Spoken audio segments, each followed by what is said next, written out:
So, Kim, you had been told that you would hear information about a plot. Then, as you're sitting in the courtroom, you realize it's about you. What was it like to hear that? Well, it was obviously quite disturbing.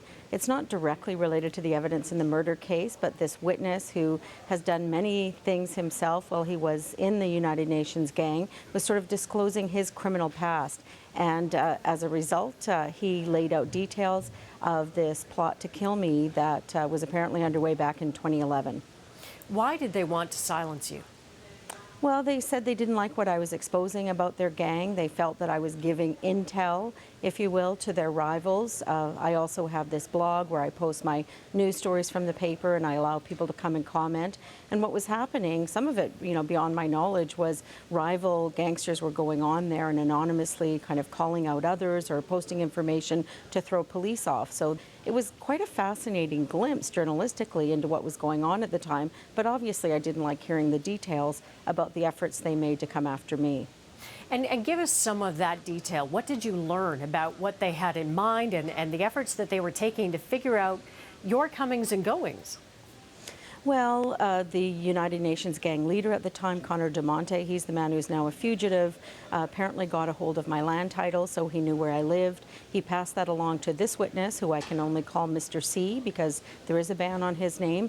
And Mr. C did at least 2 scouting missions to my house, to my neighborhood, went up and down my street, my alley, and he didn't really say what they were going to do, except that they did talk about killing me, and that their idea was if they were to do that, they should do it during the Surrey 6 trial. And of course that trial was of members of the rival Red Scorpion gang, so their thought was if they did it at that point in time, maybe the Red Scorpions would be blamed for the murder.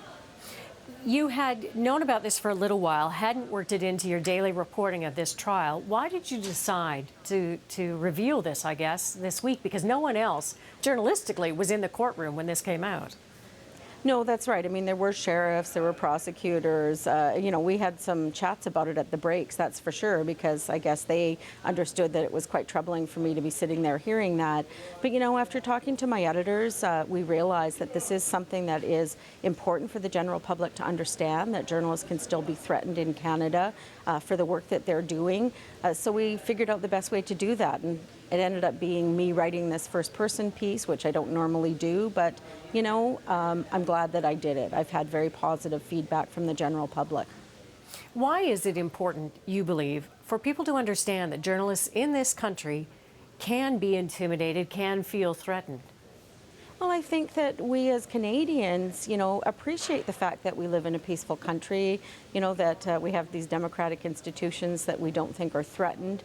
And yet, there is this undercurrent, there is this underworld, where journalists, it's happened before. We had Michelle Auger covering the Hells Angels in Quebec, who was actually shot. We had Tara Singh Hair, who was a Punjabi journalist here in the Lower Mainland, who wrote about the Air India bombing suspects and ended up being assassinated. So it can happen here, and sometimes I think we need to remind the general public that that's a possibility.